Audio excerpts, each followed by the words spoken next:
তারা এই দেশকে ভালোবাসে যে মুসলমান, তাদেরও ক্ষতি করছেন। এই জেহাদি শক্তি তারা কোন ভারতবর্ষকে ভালোবাসা মুসলমানকে পছন্দ করে না, যেমন হিন্দুদের পছন্দ করে না। তাই এখানে যারা আগত হয়েছে এই মাইকের কণ্ঠস্বর যেখানে অব্দি পৌঁছবে, যারা শুনতে পাচ্ছেন, তাদের বলবো যে বন্ধু, আপনি যে রাজনৈতিক দল করেন, আপনি যে রাজনৈতিক মতে থাকেন, পথে থাকেন, আপনি যদি হিন্দু হন তাহলে আপনি জানুন, আপনি রক্ষা করুন নিজের ধর্মকে শ্রদ্ধা করুন। নাহলে আপনার 32 কোটি 33 কোটি দেবতাকে নিয়ে ওরা বলবে 32 কোটি 31 কোটি মানে 36 না, আমাদের 33 কোটি দেবতা মানে 33 প্রকারের দেবতা, তাদের নামগুলো আমাদেরই জানতে হবে। এটাকে ভুলিয়ে দেওয়া হয়েছে। আমার ধর্ম আমি লালন করব, এইটুকুকে আমাদের কাজ। আমরা সম্মান করব আমাদের যে মহারাজেরা এখান থেকে এসেছেন, তারা কি ত্যাগ তিতিক্ষার মধ্যে দিয়ে এসেছেন। আমাদের কারোর সঙ্গে বিরোধ নেই, হিন্দু মানেই কিন্তু তারা সেকুলার, সব ধর্মের প্রীতি আর অন্য ধর্মের সম্প্রীতি। কিন্তু ভালোবাসা বা প্রেম তো একা একা হয় না। আমরা সূর্যকে প্রণাম করি, গাছকে প্রণাম করি, আমরা পাহাড় পর্বত নদীকে প্রণাম করি। আবার আমরা কখনো আমাদের যারা দেব দেবী যাদের মূর্তি আছে তাদেরও প্রণাম করি। এমনকি কোন মানুষের সঙ্গে দেখা হলে আমাদের সনাতনের সংস্কার অনুযায়ী আমরা তাকে প্রণাম করি। আসলে সে নয়, তার ভেতরে ঈশ্বরের সৃষ্টি আছে এই পাহাড় পর্বতের মতো।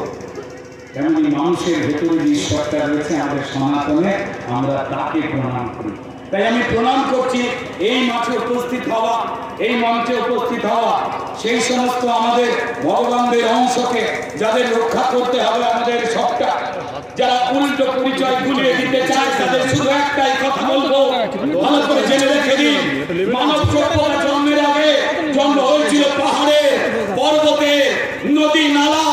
এই দেশ সনাতনের দেশ ছিল, তাই এই দেশে পাহাড়ের নাম, নদীর নাম আল খাতুন নয়, আল গুস্তান নয়, কোন সিদ্দিকী নয়।